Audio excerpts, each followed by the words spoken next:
La primera María Oriental que llega a la Argentina fue de la mano de Astro Boy y de Meteoro, con la vieja televisión en blanco y negro. Pero eso no se detuvo ahí. Porque en la década del 80, con la televisión a cable, empezamos a conocer las aventuras de Mazinger Z y de Robotech. Pero será recién en los 90, con el estreno de los anime Los Caballeros del Zodíaco, Sailor Moon y Dragon Ball Z, que la cultura otaku comienza a desarrollarse seriamente en nuestro país. Los libros de manga, la historieta japonesa y series y películas de anime comienzan así a poblar los estantes de chicos y de chicas argentinas. Internet es de gran ayuda para el acceso y difusión de este tipo de contenidos, y así van surgiendo los encuentros otaku, el cosplay y las lolitas japonesas, que nada tienen que ver con la novela de Nabokov. Y ya en nuestra década el foco se amplía y entra Corea con su K-pop. Pero ¿qué es lo que lleva a tantos jóvenes y no tan jóvenes de todo el planeta a abrazar esta cultura surgida del otro lado del mundo? Todo esto lo vamos a ver hoy en detalle.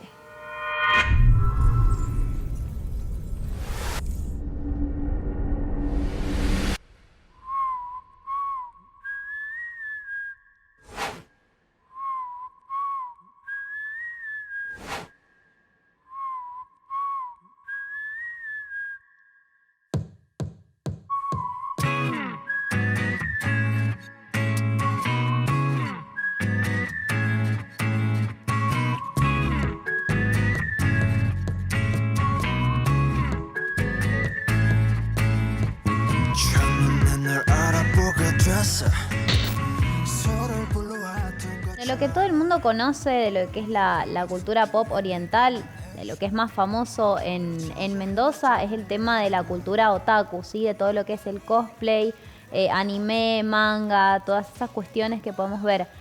Todo eso igual está bastante arraigado con la cultura histórica de Japón, ¿sí? Tenemos muchísimos anime que hablan de la parte de la historia de Japón. El japonés es muy cerrado con su cultura, en el hecho de que le gusta compartirla, pero no le gusta meter tanto cosas de afuera. Si bien a partir de la Segunda Guerra Mundial es cuando justamente se expande toda la cultura japonesa, y más adelante nosotros hemos llegado a conocer animes y mangas a partir de los años 80, el japonés es muy metódico, es muy que tiene una cultura muy, muy arraigada, y bueno, eso es lo que estamos empezando a tomar justamente con con estas actividades que se realizan, por lo menos acá en Mendoza, bueno, también a nivel país.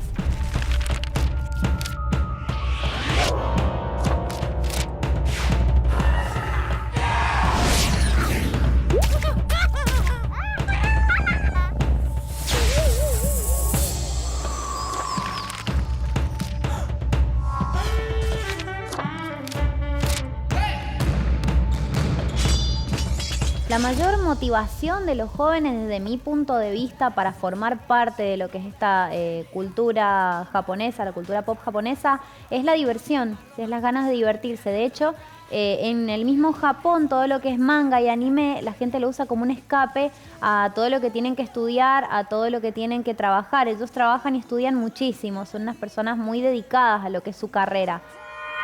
Se puede considerar esta movida oriental como una gran subcultura que incluye muchas tribus urbanas dentro.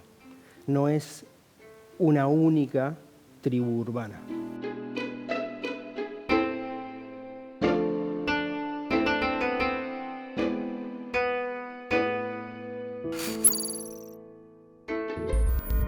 Tribu urbana es una subcultura que se identifica en una ciudad con intereses comunes, formas de expresar su identidad y formas de vestirse, gustos, intereses. Las personas tenemos una necesidad de identificarnos con un grupo porque la identidad o la subjetividad se construye a partir del otro, siempre, a diferentes niveles. Desde un punto donde uno nace inmerso en un mundo entramado de lenguaje y de cultura, entonces viene a ocupar un lugar dentro de esa cultura que nos precede, hasta el punto de cuando llegan a la adolescencia o a medida que van creciendo, se identifica con pares para formar su propia identidad y poder separarse de muchos preceptos y lograr cierta libertad de elección en esa construcción de la subjetividad. Los seres humanos somos semigregarios. Esto significa que no vivimos aislados de la sociedad, pero tampoco en colonias como lo hacen, por ejemplo, las abejas. Sin embargo, las tribus urbanas y las subculturas les permiten a los jóvenes ser parte de un grupo y sentirse identificados con sus pares.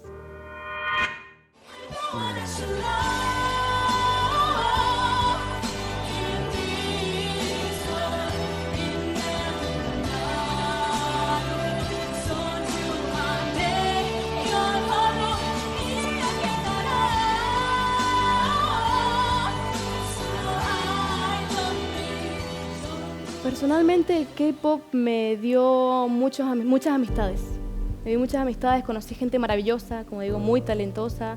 Viví momentos muy lindos. Me llevó por ejemplo, como digo, a Buenos Aires, a compartir con colombianos, con personas de Ecuador, los brasileros. O sea, es un intercambio cultural que ya no es solo, bueno, escucho música coreana, ya hay un intercambio cultural naturalmente que se da, sino es de toda Latinoamérica, e incluso puedo decir que se da de todo el mundo, porque en Twitter, que es la red social que más uso y que más tiene influencia todo el K-pop, ¿no? Hay personas de todo el mundo, de Estados Unidos, de Japón, de Italia incluso, que hablan y nos hacemos amigos y tal vez estamos re lejos, pero eso nos une. Entonces es buenísimo ver el esfuerzo, como digo, que hay detrás de todo esto.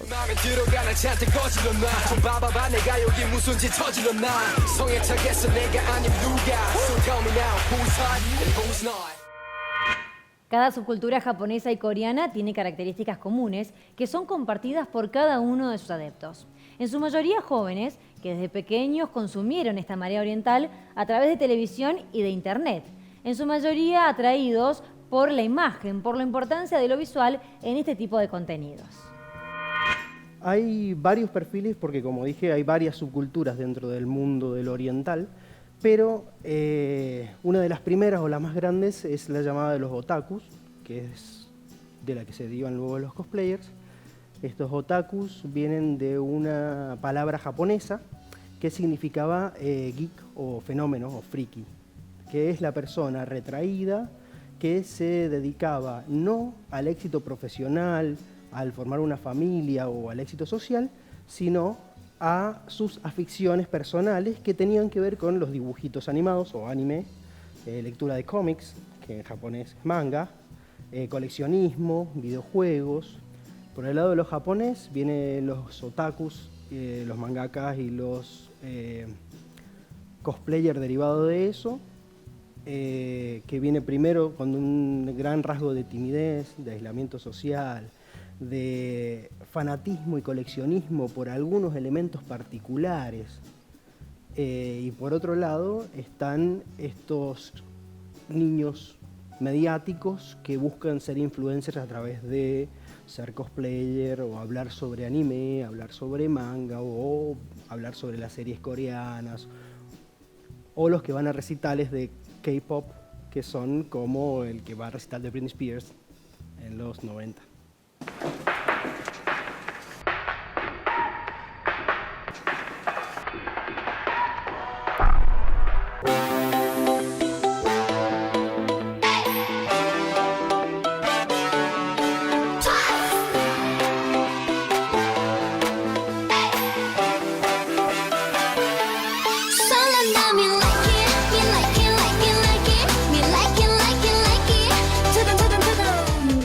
Principalmente va a un público joven, pero un joven desde, tal vez diría, de los 13 años hasta los 25, yo creo que sería como el max, como el que más comprende.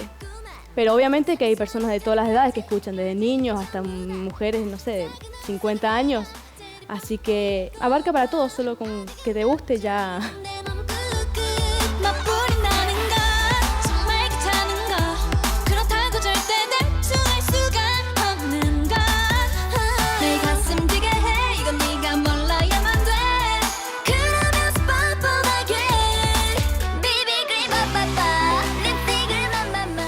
Normalmente los jóvenes tienen un poco más de permiso, repercute en los jóvenes toda esta cultura porque tenemos permiso de hacer lo que queramos porque somos jóvenes.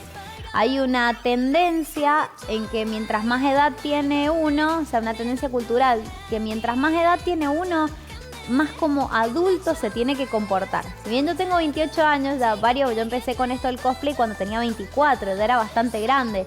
Sí, a los chicos de 15 se disfrazan y dicen, ay, qué divertido, qué bonito, pero de pronto alguien de 24, y te vas a disfrazar, y ahora de 28, y mi novio que tiene 32 también, y tenés 32 años, ¿no te parece que estás grande para eso? Entonces, por una cuestión cultural de nuestra sociedad, es más fácil que los jóvenes se involucren porque tienen más permiso de hacer cosas.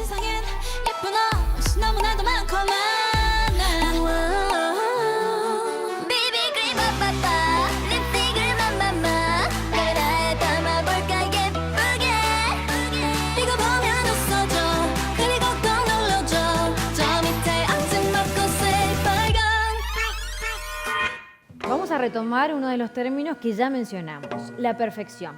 Y es que las subculturas orientales buscan la perfección en todo lo que realizan. Y es esta la cualidad que está presente en todas las subculturas pop.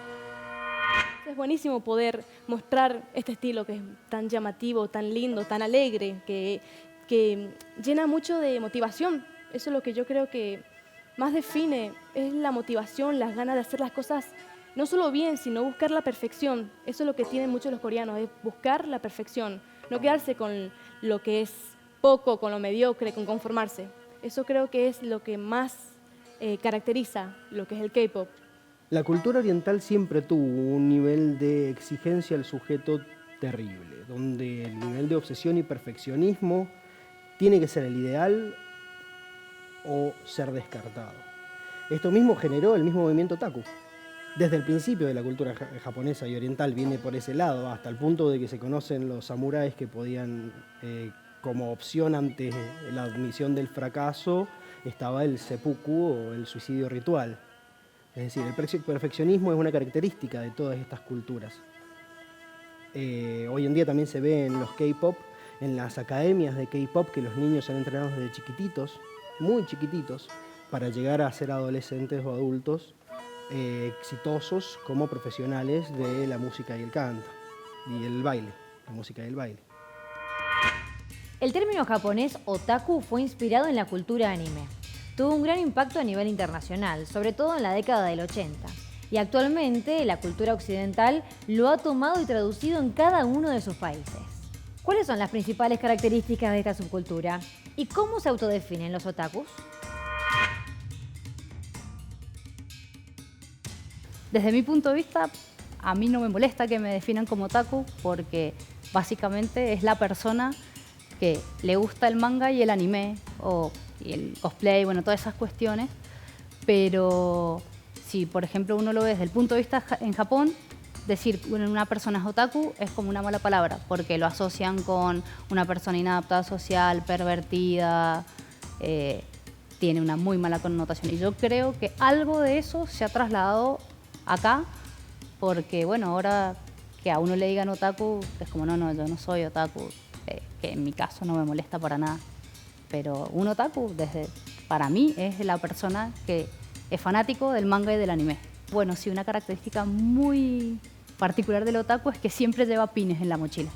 En la mochila o en general en el bolso, bueno, lleva pines de algún anime o de algún manga. Eso seguro define que es un otaku.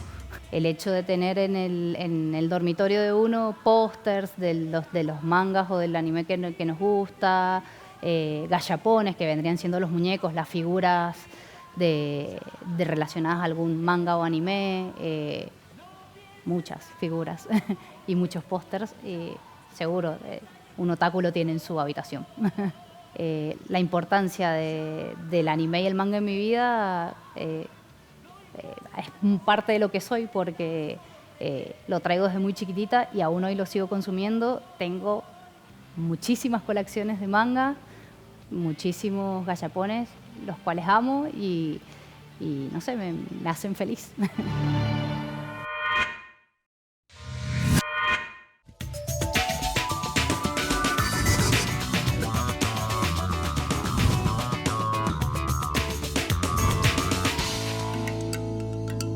Lolita es un término ambiguo. Quienes practican esta subcultura ponen énfasis en distinguir la diferencia, porque nada tiene que ver con la novela de Vladimir Nabokov, que llamó Dolores, Lola o Lolita, a una niña que tuvo su despertar sexual a los 12 años. A través de una representante de Lolitas de Cuyo, conoceremos su ideología, su vestimenta y sus costumbres para conocer la esencia de esta subcultura oriental. Lolita es una subcultura, un movimiento o una moda, depende del punto de vista de cada persona, cómo se lo tome, nacida en Japón, pero inspirada en los movimientos estéticos, sería de la Europa aristocrática, digamos, el romanticismo, el victoriano, el barroco, el periodo de regencia. Todos esos periodos estéticos inspiran el nacimiento de Lolita. Obviamente después con el tiempo y la influencia de otras culturas fue evolucionando su aspecto. Lolita nace a finales de los 70 con una cultura de oposición a esta figura de la esposa y madre que podía ser la mujer japonesa. Entonces, en oposición a esto, en rebeldía a esto de tener que dedicar su vida solamente a ser madre y esposa, en ese momento tampoco podían estudiar, se crea esta figura que es como anacrónica, atemporal, digamos, que permanece siempre joven, siempre bella y siempre, como, digamos, en teoría como niña o como nunca esa figura de adultez. Bueno, el movimiento Lolita es muy particular dentro de estos subgrupos que se generan en la fascinación de lo oriental. Llega acá, a Occidente, y en Mendoza tenemos un grupo representante de eso, y toma sus propias formas, traduciendo este movimiento político. Acá se transforma en un grupo de referencia y hasta de pertenencia, pero perdiendo un poco sus raíces revolucionarias, porque hoy en día no salen vestidas a la calle los lolitos, las lolitas, con sus vestidos renacentistas, salvo para cuando van a un evento.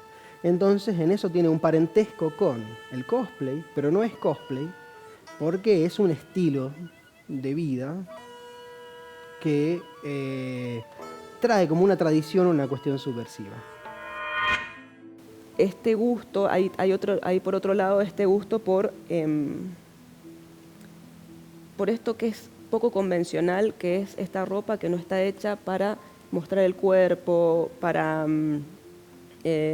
como se dice, para destacar la figura femenina, sino más bien esta ropa que está hecha que sea como hermosa en sí misma. Entonces, no importa digamos, cuál sea mi estado físico, cuál sea la figura que yo tengo, si estoy en el peso correcto o no, sino que yo me lo voy a poner y yo voy a ser hermosa. Entonces, es un público muy particular el que aprecia eso, principalmente en este mundo que es de tanto consumo del cuerpo femenino. Es como que es una decisión muy, muy valiente buscar ese camino alternativo y sentirse feliz, contenta y y hermosa con esta moda. Nuestras reuniones tienen estéticas muy lindas, intentamos hacerlas en lugares que son estéticamente lindos y en general hacemos el clásico tea party inglés, nos juntamos a tomar el té. Obviamente compartimos otras actividades, depende de la comunidad y depende de los gustos que tengamos en común, pero la reunión en general clásica por definición de Lolita es el tea party, eso nos juntamos a hacer. Los personajes de ficción toman vida con el cosplay. Los cosplayers son quienes practican esta moda y muchos lo hacen para divertirse y escapar del estrés. ¿Cuáles son las características y las principales motivaciones que han permitido difundir mundialmente el cosplay? Lo que a mí me motiva a elegir un personaje, primero que nada, es si me gusta.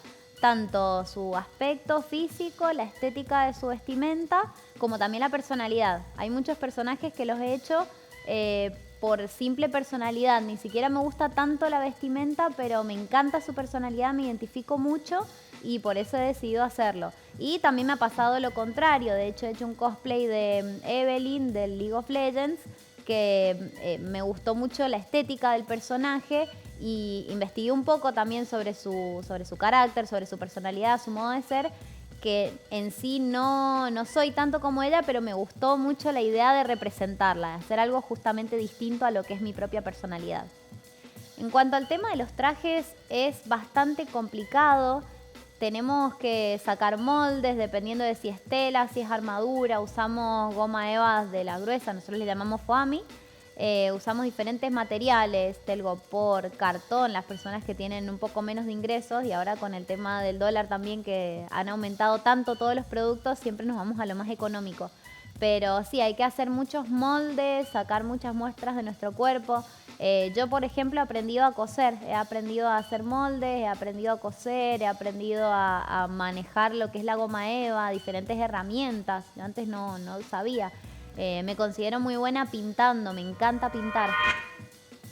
Cosplay es costume play y no pierde la noción de juego o representación.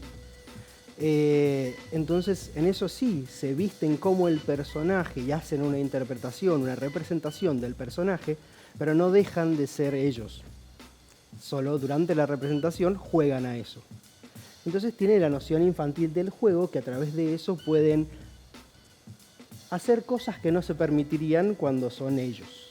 Y el cosplay en mi vida es muy importante. O sea, en mi lugar primero está lo que es mi familia, después el trabajo y después el cosplay. O sea, está en mi top 3.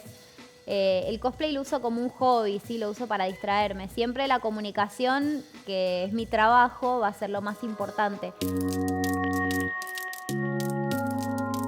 El cosplay es la representación con disfraces de personajes de manga, anime y videojuegos.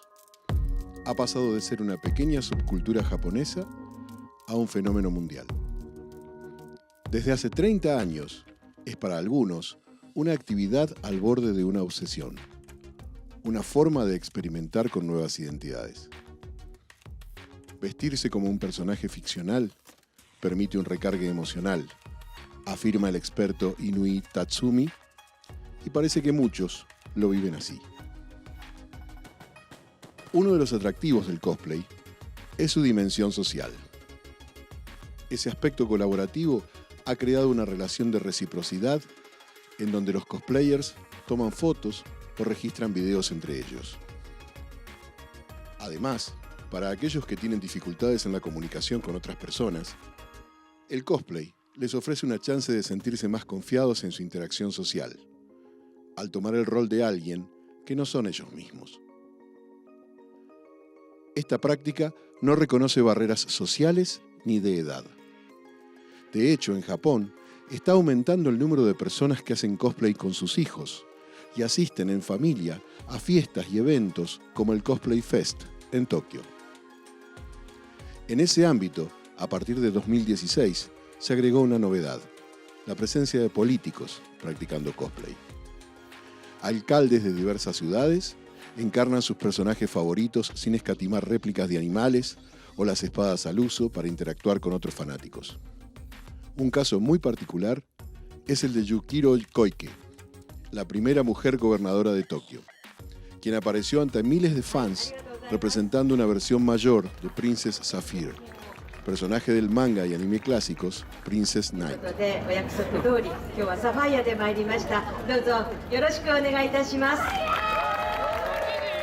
Pero no es la primera vez que la alcaldesa de Tokio encarna a un personaje. Ha participado antes en varios eventos, caracterizada como Sally, la protagonista de Sally la Bruja.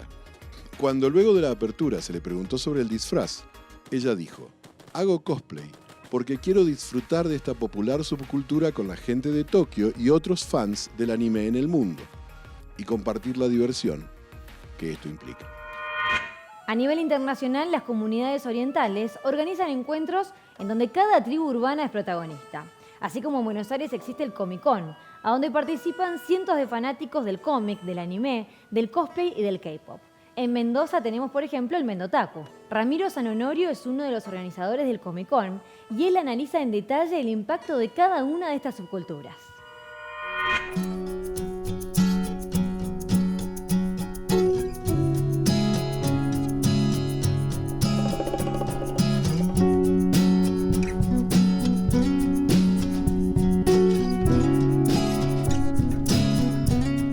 Realmente es una identificación homenaje, ¿no? Que obviamente nace de la empatía y del fanatismo, el fanatismo en el buen sentido, ¿no? Del fan que quiere de alguna manera, se ve representado positivamente por un personaje de ficción.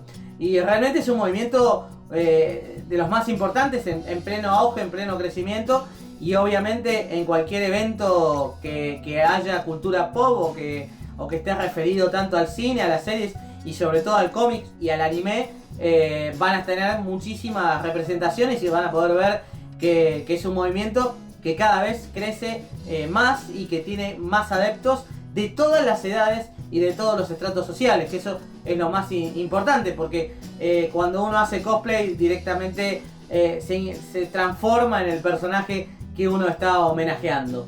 El anime tiene su origen en lo que es la animación tradicional, como una animación de muy bajo costo, por eso los movimientos del anime son en diferentes cuadros, por eso generalmente se repiten mucho los movimientos y sobre todo se repite mucho lo que es el movimiento del fondo del anime, que son líneas o los ojos que vibran o alguna que otra gotita de transpiración que vuelve digamos, y retoma su mismo lugar en varios fotogramas.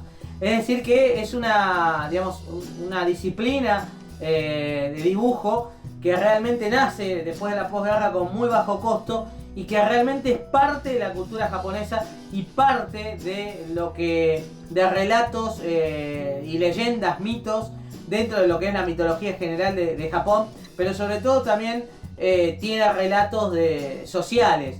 Eso ha creado que obviamente tanto la épica social, ¿no? La épica como leyenda y todos los relatos sociales tengan un muy buen recibimiento a nivel mundial, porque no dejan de ser relatos épicos y los personajes generalmente trabajan, se puede decir de alguna manera, un neorrealismo, es decir, realidades. Si bien hay mucho anime fantástico, los personajes siempre terminan teniendo muchos valores humanos y realmente son humanizados, incluso hasta los monstruos, ¿no? Digamos, o los dioses, o más allá de la fortaleza o de la magia o de los poderes que pueden tener estos personajes, realmente se centra mucho en la parte emotiva, sentimental y de relaciones mutuas. Y eso tiene que ver con lo humano. Yo creo que ahí es como una fusión perfecta que es parte de la identidad del anime. Como pudimos ver a lo largo de este programa, la cultura pop japonesa y coreana se sigue expandiendo en cada rincón del mundo, ofreciendo su impronta oriental también a Occidente. Los invitamos a ver más en detalle en nuestro sitio web on demand, www.acequia.tv. Hasta la próxima.